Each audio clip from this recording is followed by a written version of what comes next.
Hi everyone, good evening. So கஸ்தூரி மஞ்சள் இப்போ போட்டிருந்தேன் இல்லையா, ஸோ நம்ம கிழங்கெல்லாம் காமிக்காமலே புக் பண்ணுறீங்க. ஸோ ரொம்ப சந்தோஷம். இது பார்த்தீங்க அப்படின்னா இந்த மாதிரி தான் இருக்கும். நான் இது வந்து 3 பல்ப் வந்து 150 அந்த மாதிரி போட்டிருந்தேன், அவங்களுக்காக எடுத்து வச்சுருக்கேன். இந்த மாதிரி ஒரு நல்ல ஒரு பெரிய சைஸ் கிழங்கு, அப்புறம் ஒரு மீடியம், அப்புறம் ஒரு ஸ்மால், இந்த மாதிரி தான் இருக்கும் கிழங்கு. இதில் 5 பல்ப்ஸ் புக் பண்ணுறீங்க அப்படின்னா நான் இனிமேல் எக்ஸ்ட்ராஸ் கூட வச்சு கூட அனுப்புவேன். ஸோ இந்த மாதிரி தான் காம்போவாக கொடுத்துட்ருக்கேன். இது பார்த்தீங்க அப்படின்னா ஒயிட் கலரில் இருக்கிற கஸ்தூரி மஞ்சள் தான். இதை நீங்கள் உடைச்சிங்க அப்படின்னா வந்து உள்ளே வந்து நல்ல ஒரு ஒயிட் கலரில் இருக்கும். ஃப்ராக்ரன்ஸ் பார்த்தீங்கன்னா நல்ல ஒரு ஃப்ராக்ரன்ஸாக இருக்கும். இப்போ இதை உடச்சி காமிக்கிறேன் பாருங்களேன். உள்ளே பார்த்தீங்கன்னா நல்ல ஒயிட் கலரில் இருக்கும். ஃப்ராக்ரன்ஸ் அந்த கஸ்தூரி மஞ்சள் பாக்ஸை திறந்தோன்னே என்ன ஒரு ஸ்மெல் இருக்குமோ அந்த மாதிரி நல்லாவே ஒரு ஃப்ராக்ரன்ஸ் இருக்குது.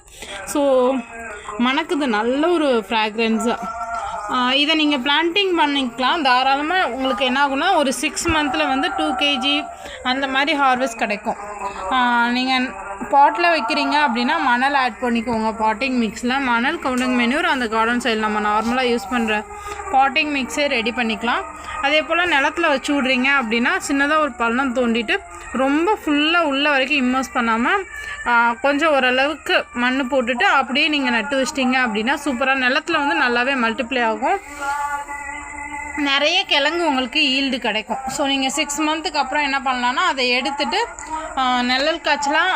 இந்த தோல் எல்லாத்தையுமே வந்து சீவிட்டு அதுக்கப்புறம் சின்ன சின்ன ஸ்லைஸாக பண்ணிவிட்டு நீங்கள் அதை பவுட்ரு மிக்சியில் போட்டு நல்ல ஒரு சாஃப்டாக கிரைண்ட் பண்ணிவிட்டு நீங்கள் வேறு எந்த ஒரு எசன்ஸுமே யூஸ் பண்ண தேவையில்லை. நீங்கள் நார்மலாகவே அப்படியே வந்து உங்கள் ஃபேஸ் பேக்கு யூஸ் பண்ணிக்கலாம்.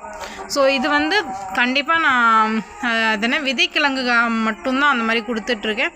அதை விட வந்து எக்ஸ்ட்ராஸ் வந்து இப்போ ஒருத்தரே 1/2 kg அந்த மாதிரிலாம் கேட்குறீங்கன்னா கண்டிப்பாக என்னால் கொடுக்க முடியாது.